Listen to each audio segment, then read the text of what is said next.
Hello students, today I am going to tell you how to learn SEBI. ठीक है, मतलब कौन सा चैप्टर्स पहले करना पड़ेगा आपको। जब भी अगर आप सपोज फर्स्ट टाइम सेबी कर रहे हो या तो तुम रिविजन्स कर रहे हो, as you know that exams are coming near by, तो ऑब्वियसली आपको सेबी कैसे पढ़ना है वो डर लगता है एक सब्जेक्ट का कि यार हम कैसे स्टार्ट करेंगे, हम कैसे पढ़ेंगे।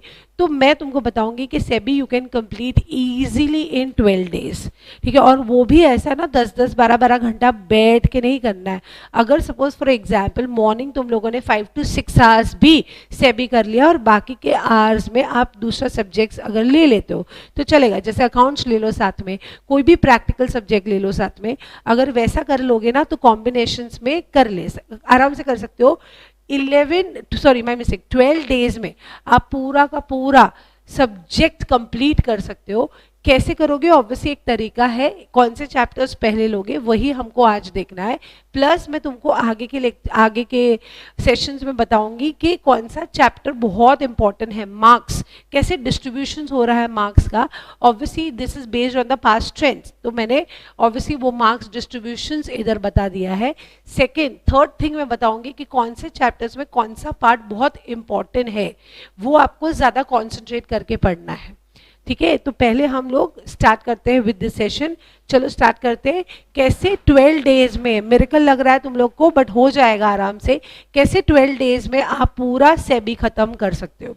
अभी जब भी सेबी स्टार्ट करोगे, जब भी सेबी ऑब्वियसली थोड़ा डिफिकल्ट सब्जेक्ट माना जाता है, तो सेबी जब भी स्टार्ट करोगे तो पहले हमेशा इजी चैप्टर से स्टार्ट करो ताकि तुमको बहुत मोटिवेशन आए।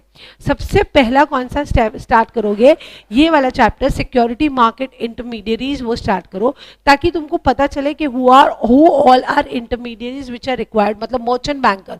फर्दर्स जो चैप्टर्स है उसमें मर्चेंट बैंकर वर्ड बहुत आता है, रजिस्टर टू एन इश्यू बहुत वर्ड आता है, ठीक है, शेयर ट्रांसफर एजेंट बहुत वर्ड आता है। तो वो ये चैप्टर पढ़ोगे ना तो वो आ जाएगा। तो डे 1 पे तुम्हारा टारगेट 2 चैप्टर्स होना चाहिए। फर्स्ट सिक्योरिटी मार्केट इंटरमीडियरीज होना चाहिए और second depository and depository participant होना चाहिए। ठीक है, ये दोनों चैप्टर तुम्हारा डे 1 पे होना चाहिए। उसके बाद कमिंग टू नेक्स्ट डे फिर वापस फ्रेश डे स्टार्ट करो। फ्रेश डे पे तुम लोग chapter number 2 insider trading. Insider trading very interesting chapter, बहुत ज़्यादा इंटरेस्टिंग चैप्टर है। तो क्या करोगे ना, इनसाइडर ट्रेडिंग तुम लोग डे 2 पे खत्म कर दोगे। थोड़ा वास्ट है, इसके लिए मैंने एक ही चैप्टर रखा है।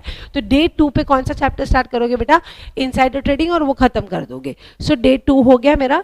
डे 3 पे जो इंपॉर्टेंट, थोड़ा ज़्यादा इंपॉर्टेंट चैप्टर है पार्ट बी में, ठीक है, वो है बायबैक एंड डीलिस्टिंग। ठीक है, so buyback and delisting, last time buyback का काफी पूछा था, सम्स पूछे थे, तो एक काम कर सकते हो, इस टाइम डीलिस्टिंग को वो लोग टारगेट कर सकते हैं। इसके लिए आप डीलिस्टिंग अच्छे से कर लेना, बायबैक भी ऑब्वियसली करना, सम्स पूछते हैं वो लोग। ठीक है, तो वो डे 3 पे तुम्हारा टारगेट होना चाहिए। पहले बायबैक करना और उसके बाद डीलिस्टिंग करना, ये दोनों बहुत कनेक्टेड चैप्टर्स है। बायबैक आ जाएगा तो ऑटोमेटिकली डीलिस्टिंग बहुत फ्लो में जाएगा तुम्हारा, तो ये तुम्हारा डे 3 में होना चाहिए। So by the end of day 3 तुम्हारे कितने चैप्टर्स कंप्लीट हो जाने चाहिए, 1 2 3 4 एंड 5 चैप्टर्स तुम्हारे कंप्लीट हो जाने चाहिए। That is my day 3। फिर डे 4 पे जाओगे, ये वाला चैप्टर और इजी चैप्टर, इतना डिफिकल्ट नहीं है। इसमें 2 पार्ट है। शेयर बेस्ड एम्प्लॉय, मतलब वो ईसॉप ईएसपीएस वाला है, प्लस स्वेट इक्विटी शेयर है। इनका फेवरेट है स्वेट इक्विटी शेयर, तो sweat equity share please target रखना, वो हमेशा आता ही है एग्जाम में। स्वेट इक्विटी शेयर आप कोई भी एग्जाम पेपर उठा के देख लो, उसमें स्वेट इक्विटी शेयर आता ही है। तो स्वेट इक्विटी शेयर डे 4 पे रखना, और शेयर बेस्ड एम्प्लॉय, मतलब ये पूरा 9 चैप्टर तुम्हारा डे 4 पे हो जाना चाहिए। So once the day 4 is done, very important next chapter, that is LODR. LODR, that is listing obligation and disclosure requirement. ये वाला चैप्टर तुम्हारा डे 5 पे होना चाहिए। ये ऑब्वियसली बहुत वास्ट चैप्टर है, इसको टाइम कंज्यूमिंग चैप्टर है, बट इसमें अगर कॉर्पोरेट गवर्नेंस का जो पार्ट है, कॉर्पोरेट गवर्नेंस के कुछ 10-15 पेजेस दिए हुए हैं, वो बहुत अच्छे से करके जाना। उसमें से श्योर शॉर्ट क्वेश्चन 5 मार्क्स का आएगा, श्योर शॉर्ट 101%। तो कॉर्पोरेट गवर्नेंस वाला जो पार्ट है वो बहुत अच्छे से करके जाना। आई डजेंट मीन कि आगे वाला नहीं करोगे, बट कॉर्पोरेट गवर्नेंस वाला तो पार्ट हमेशा अच्छा से करना, उसमें मटेरियल सब्सिडरी क्या है, ऑमनिबस अप्रूवल क्या है, वो सब बहुत अच्छे से करके जाना। कॉर्पोरेट गवर्नेंस, कितने नंबर ऑफ डायरेक्टर्स चाहिए, इंडिपेंडेंट डायरेक्टर्स कितने चाहिए, चेयरमैन कौन से एज का होना चाहिए, बस एग्जीक्यूटिव होना चाहिए, नॉन एग्जीक्यूटिव होना चाहिए, डिफरेंट टाइप्स ऑफ कमिटीज, वो बहुत ज़्यादा अच्छे से करना, ये डे 5 पे होना चाहिए। डे 5 में ऑब्वियसली लमसम बहुत कुछ खत्म हो गया है, फिर डे 6 पे थोड़ा थोड़ा मतलब हैवी चैप्टर कर लेना डे 6 पे, that is take over code. ठीक है, तुम्हारा जो टेक ओवर वाला है वो कर लेना, उसमें स्टार्टिंग वाला ही थोड़ा हैवी है, क्रिपिंग एक्विजिशंस, ठीक है, open offer, mandatory open offer कैसे देने का, वो वाला बहुत इंपॉर्टेंट है, वो डे 6 वाले पे हो जाना चाहिए। मतलब डे 6 हो गया मेरा कंप्लीट। अभी डे 6 पे, उसके बाद डे 7 एंड डे 8 पे सबसे इंपॉर्टेंट चैप्टर्स होने चाहिए जो तुम्हारे पार्ट ए में आते हैं, basis of capital market and secondary market of India. ठीक है, ये डे 7 पे ये होना चाहिए, डे 8 पे ये होना चाहिए। ऑब्वियसली दोनों हैवी चैप्टर्स है, इसके लिए मैंने एक एक ही रखा हुआ है यहाँ पे। डे 7 एंड डे 8 पे तुम्हारे फर्स्ट एंड सेकेंड चैप्टर हो जाना चाहिए। तो डे 8 तक हो गया। अभी डे 9 पे, ठीक है, डे 9 पे वापस पार्ट बी पे आ जाओ, आईसीडीआर चैप्टर, ठीक है, issue of capital disclosure requirement, ICDR chapter day 9 पे हो जाना चाहिए तुम्हारा, क्योंकि ऑब्वियसली ये भी बहुत हैवी चैप्टर है, इसके लिए मैंने एक ही चैप्टर रखा है पर डे, दैट इज 9। तुमको यहाँ पे ना रिलैक्सेशन दिया हुआ है, ऐसा नहीं दिया कि मैंने 3-3 4-4 चैप्टर, जहाँ पे बहुत छोटे छोटे चैप्टर्स है वहाँ पे मैंने 2 चैप्टर्स को मर्ज कर दिया, वरना मैंने हर डे एवरी डे एक ही चैप्टर रखा हुआ है। So obviously it is manageable, ऐसा कुछ इतना प्रॉब्लम नहीं होगा। सो डे 9 कंप्लीट होने के बाद ऑब्वियसली तुम्हारा डे 10 आना चाहिए। डे 10 पे ये म्यूचुअल फंड एंड सीएस आना चाहिए, म्यूचुअल फंड एंड सीएस। पहले म्यूचुअल फंड कर लेना, म्यूचुअल फंड हो जाएगा तो ऑटोमेटिक सीएस हो जाएगा। म्यूचुअल फंड में जनरली सम आता है, ठीक है, एनएवी का सम आता है, होल्डिंग पीरियड रिटर्न का सम आता है। मेरे को लगता है इस टाइम वो लोग होल्डिंग पीरियड रिटर्न का सम पूछेंगे, क्योंकि बहुत टाइम से पूछा नहीं है, तो इस time mostly holding period return का वो सम पूछ सकते हैं। सो वो प्लीज अच्छे से करके जाना, होल्डिंग पीरियड रिटर्न का वो 5 मार्क का सम आता ही है। म्यूचुअल फंड का कभी सम नहीं आया, ऐसा हुआ ही नहीं है लाइफ में, उनका फेवरेट है, तो म्यूचुअल फंड का सम करके ही जाना। और म्यूचुअल फंड किया तो ऑटोमेटिक सीआईएस होते ही जाएगा, क्योंकि वो दोनों चैप्टर्स बहुत लिंक्ड है, ठीक है, that will come under day 10। अभी डे 11 पे ये वाला चैप्टर, 2 चैप्टर्स है क्योंकि छोटे छोटे चैप्टर्स है, ठीक है, एक तो सिक्योरिटी कॉन्ट्रैक्ट रेगुलेशन एक्ट 1956 और इंटरनेशनल फाइनेंशियल सर्विस सेंटर, ये नया चैप्टर आया है। तो ऑब्वियसली ये नया चैप्टर इंट्रोड्यूस किया है न्यू सिलेबस में, तो 101% इसमें से क्वेश्चन 101% आएगा। लास्ट टाइम भी आया था, इस टाइम भी आएगा, तो ये बहुत अच्छे से करना ना। ये दोनों चैप्टर्स तुम्हारे डे 11 में होना चाहिए।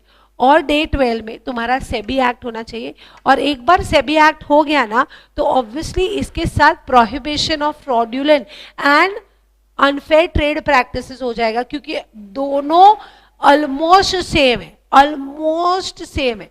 ये करोगे तो ये ऑटोमेटिक होता ही है।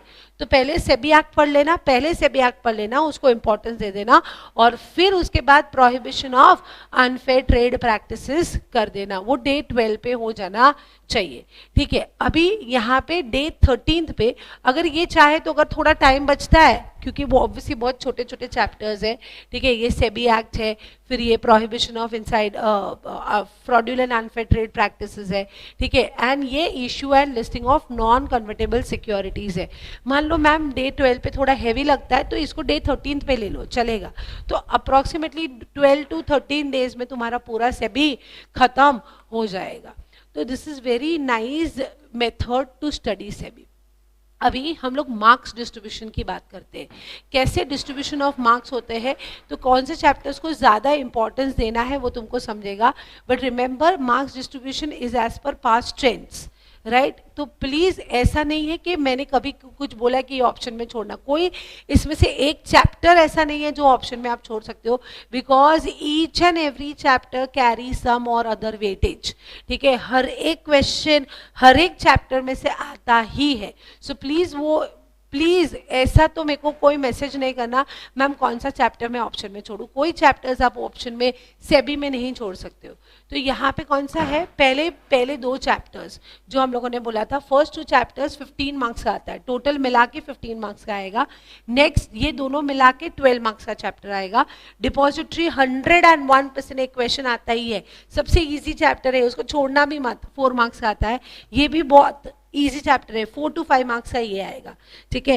एंड लास्ट ये नया चैप्टर मैंने ऑलरेडी बोल दिया, ये 5 मार्क्स का आएगा, कवर हो गया तुम्हारा 40 मार्क्स।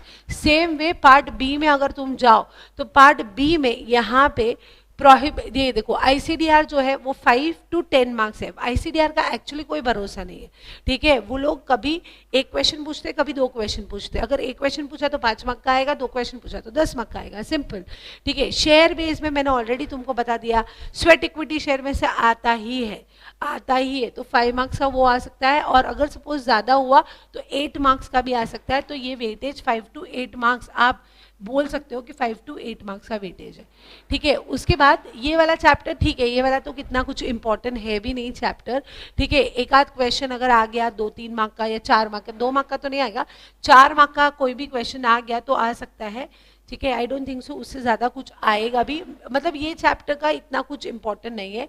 एलओडीआर बहुत ज्यादा इंपॉर्टेंट है, बहुत ज्यादा इंपॉर्टेंट है, और एलओडीआर में से कम 2 क्वेश्चन आते हैं, तो 2 क्वेश्चन आएंगे तो 10 मार्क का वो आ जाएगा, ठीक है। So on an average 8 to 10 marks मैं बोल सकती हूँ किसके लिए, एलओडीआर के लिए।